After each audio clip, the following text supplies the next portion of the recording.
Yan, si Tito. Galing US. As in, kadarating lang. From California. Ayan. Aalis din siya agad. Maya-maya, pupunta na siya sa kanyang place sa Eastwood.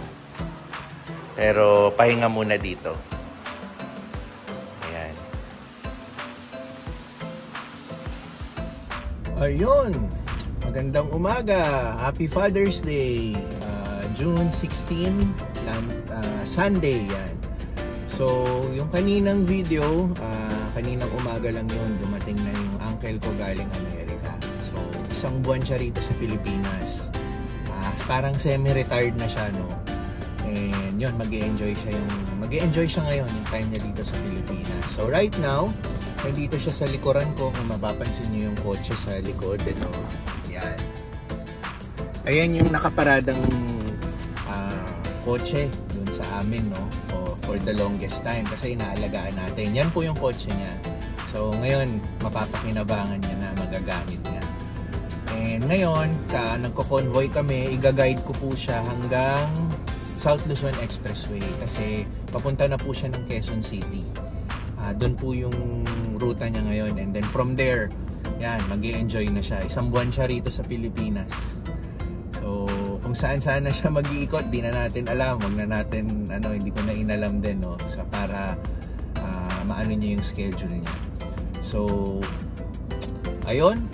Happy Father's Day again sa lahat at start ng araw natin. Si Pixar nga pala, ongoing yung baseball game nila, no? Second day, third game ng baseball nila.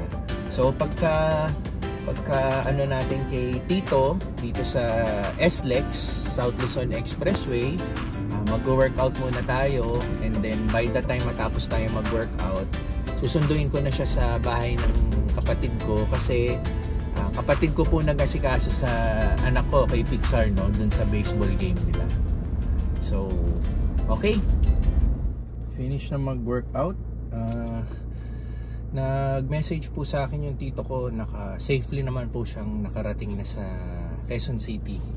So, may ilang days daw po siya doon before siya pumunta sa Bicol, ang kanyang probinsya, kasi nandun din po si Papa. So, magkikita sila doon and magkasama sila doon sa halos buong duration ng stay ni Tito dito sa Pilipinas. So, okay, at least 'di ba, nakarating ng kaya niya na naman mag-drive dito. Medyo bihasa na rin si Tito mag-drive dito kasi alam naman natin, no, karamihan ng mga matatagal sa ibang bansa, sa Amerika, sa pagdating dito nag-aalangan magmaneho kasi nga yung rules natin hindi nasusunod, tas ang dami ng mga motor. Yun. Pero si Tito, mga ilang years na rin siyang pabalik-balik ng Pilipinas, nagmamaneho siya. Medyo sanay na siya sa dito, no, sa sistema. So yun, ang gagawin natin ngayon next, susunduin na natin si Pixar. Yun nga pala, talo daw sila. Malakas daw yung kalaban nila, pero kahit papano meron naman silang ibinuga, no, hindi sila yung tambak. So yun ang gagawin natin sunod, susunduin na natin si Pixar sa bahay ni Utol, and then from there, hindi pa namin alam yung plano namin ni Teens, kung anong gagawin namin ngayong Father's Day. Kasi nga kahapon, nag-early celebration na kami kasama yung family ni Teens. Pero this day, nag-iisip pa kami kung paano, no? Kasi nga, busy rin si Teens kanina. May mga orders kami from Teens Selpan. Yung Father's Day special namin, no? Diba? Yun yung pinakita ko sa vlog nung nakaraan, yun yung naging offering namin. Pero ito po yung Father's Day special namin. Yan, papakita ko ulit. So yun yung today, yan yung mga offerings namin today. So yun yung naging luto nila kanina, and then respective Lala Move and Grab na po yung delivery. So ayun, speaking,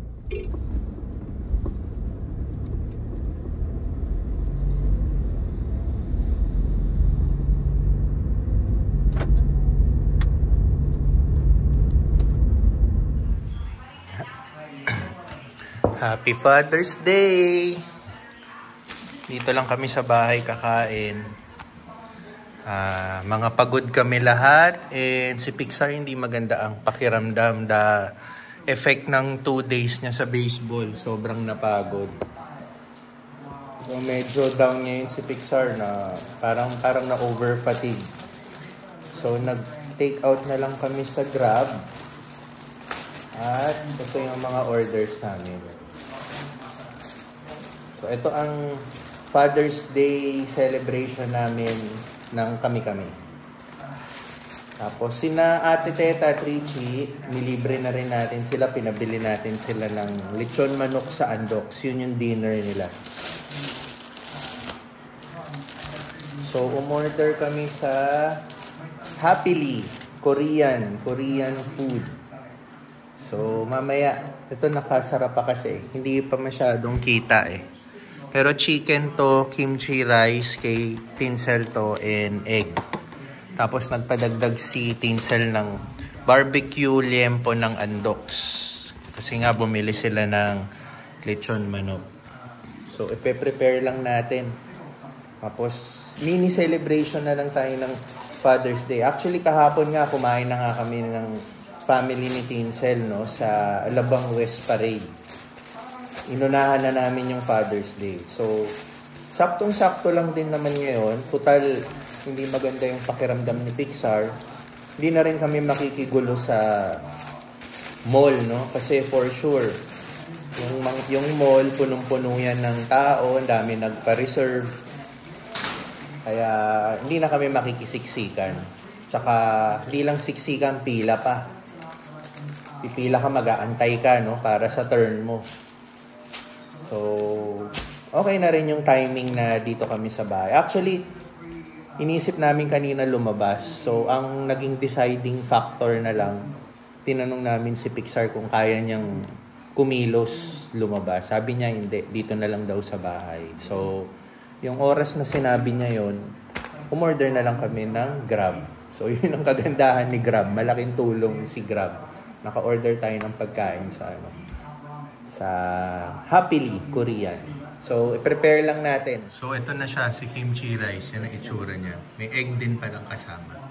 Kasi ito yung barbecue liempo. 90 pesos yan. So, ito naman yung Happily namin. All in all, Korean fried chicken, may egg, and kimchi fried rice. 746. Kasama na yung... Ay, 749. Kasama na yung fee sa Grab. So, okay na. So, ganun din naman yung halos gagastusin din namin sa restaurant. Halos 1,000 kung kakain kaming tatlo.